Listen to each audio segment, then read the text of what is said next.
সাব্বির ভাই, আপনি প্রপোজালে রাজি না হয়ে ভালোই করছেন, না তো আমার আপনারে বিয়ে করা লাগতো। আর আপনারে বিয়ে করে আমি কি করতাম, কই থাকতাম? আপনি তো চাও চুলো কিছুই নাই। আর আপনারে বিয়ে করলে আমার সারা জীবন পাতলা ডাইল আর অর্ধেক ডিম দিয়ে ভাত খাইতে হইব। আপনার মধ্যে তো কোনো কোয়ালিটিই নাই। আর জানেন তো, অভাব যখন দরজায় আসে ভালোবাসা তখন জানলা দিয়ে পালায়। ও, আপনার তো ঘরই নাই, জানলাইব কই দিয়া? ঠিক কথা কইছো। আমি অপদার্থ, কিন্তু আফসোস হয় না, কারণ স্বপ্না ব্রিলিয়ান্ট।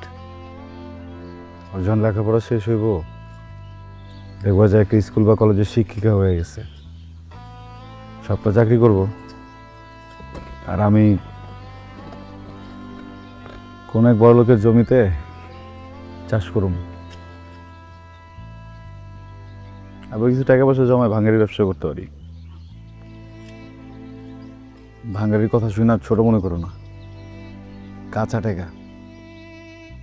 বড় কথা কি জানো, দুইজন মানুষের ভিতরে যদি ভালোবাসা থাকে না, যে কোনো অবস্থাতেই ভালো থাকা সম্ভব।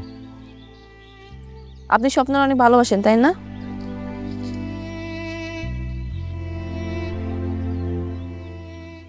না, ভীষণ ভালোবাসি। ও, আর একটা কথা, আমার হবু জামাই ব্যাংকে চাকরি করে, ঢাকায় বিশাল বড় একটা ফ্ল্যাট আছে। আর আমার একবার বিয়ে হয়ে গেলে আমি তো এই গ্রামে ট্রামে আসবো না, আপনার বাড়িতে বেড়াইতে আসবো। ও, আপনার তো বাড়িই নাই, স্বপ্নার বাড়িতে বেড়াইতে আসবো না। আসবা, স্বপ্না ভালো রান্ধে, ভালো ভালো খাবার খাওয়াইতে পারবো তোমার। তোমার ব্যাংকার জামাইরে বইলো আমি যে তোমার শিক্ষক ছিলাম, হোমওয়ার্ক না করলে কত শাস্তি দিতাম। আর শোনেন, আমার বিয়ের আগে আবার আপনি বিয়ে করে ফেলেন না। আমার বিয়ের সব দায়িত্ব শুধুমাত্র আপনার, লজিং মাস্টার বলে কথা। এটা আবার কেমন লাগে?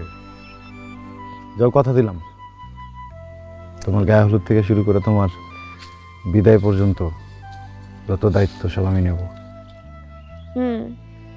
আর আমি ভাবছি বিয়ের পর অনেকগুলো বাচ্চা কাচ্চা নিব, কারণ আমার হবু হাজবেন্ডের বাচ্চা কাচ্চা অনেক পছন্দ।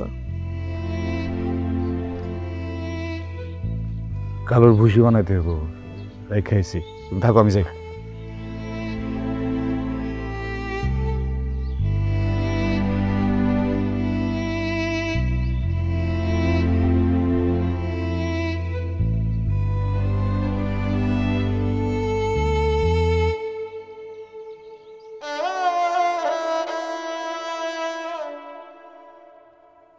গত মাসে বিদ্যুৎ বিল বেশি আইছে, তাই এখন থেকে লাইট অফ থাকবো।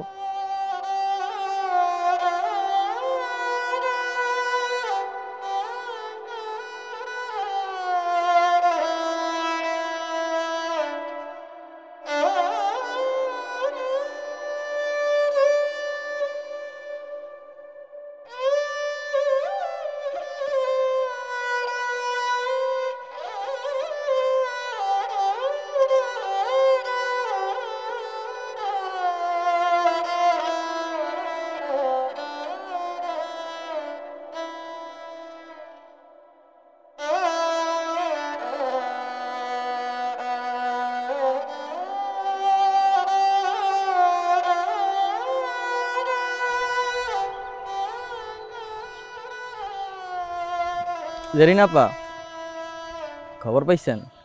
কি? স্বপ্না আপার তো বিয়া। স্বপ্নার বিয়ে মানে? আগামী সপ্তাহে সবকিছু রেডি। আচ্ছা তুই যা, আমি দেখতেছি ব্যাপারটা।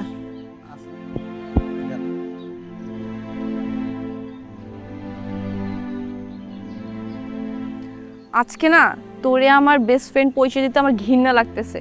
শুধুমাত্র তোর কারণে আমি আমার ভালোবাসার মানুষটাকে ছেড়ে তোর হাতে দিয়ে চলে গেছি। আর তুই সেই কিনা সাব্বির ভাই তোকে এত ভালোবাসে, তাকে তুই ঠকাইলি, তার সাথে তুই প্রতারণা করলি। আমি প্রতারণা করছি মানে? হ্যাঁ, তুই প্রতারণা করছিস। তোর না বিয়ে ঠিক হইছে? যে লোকটা তোকে এত পরিমাণ ভালোবাসে তুই কিভাবে পারলি তার সাথে এমনটা করতে? ও এই কথা, তুই না বোকার বোকাই রয়ে গেলি। না পারলি নিজের বেস্ট ফ্রেন্ডকে চিনতে, না পারলি নিজের ভালোবাসার মানুষকে চিনতে। মানে আমি আমি বুঝতে পারতেছি না। কয়েকদিন আগে সাব্বির ভাইয়ের সাথে আমার দেখা হয়েছিল।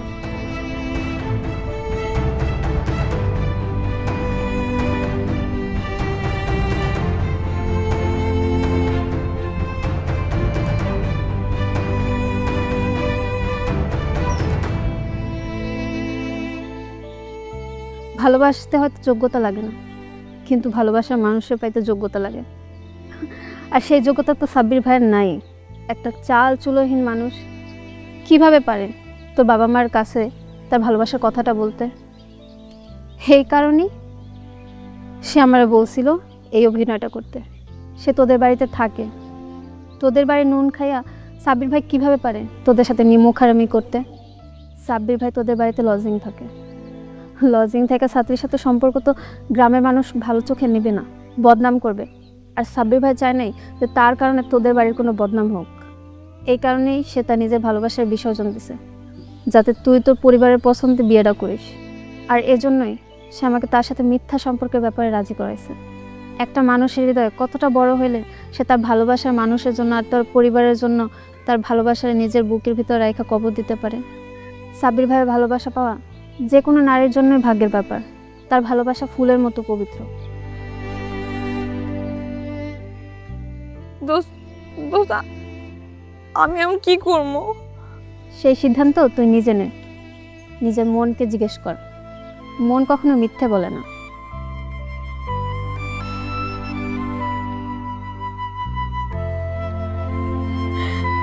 থ্যাংক ইউ দোস্ত।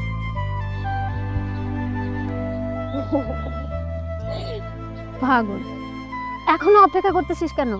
যা নিজের ভালোবাসা মানুষের কাছে।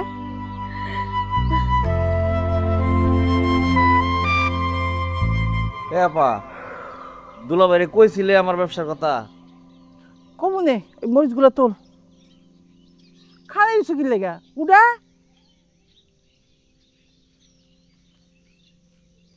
তা আমার কাজ। কাম তো কামই, এবার আমার আসসালামু আলাইকুম খালা। ওয়ালাইকুম আসসালাম। কেমন আছেন খালা? ভালো আছি, আছেন? আলহামদুলিল্লাহ। তুমি কেমন আছো? এই তো খালা ভালো আছি। আসলে খালাম্মা আপনার একটা কথা কওয়ার ছিল। আচ্ছা কও। খালাম্মা হইছে কি, ওই যে সাব্বির স্যার আছে না, সাব্বির স্যার আর মানিক ভাই কথা কইতাছিল ওইখানে বইয়া। আমি তো ওইটা হুইনা লাইছি। জেরিনা পারে তো পছন্দ করে।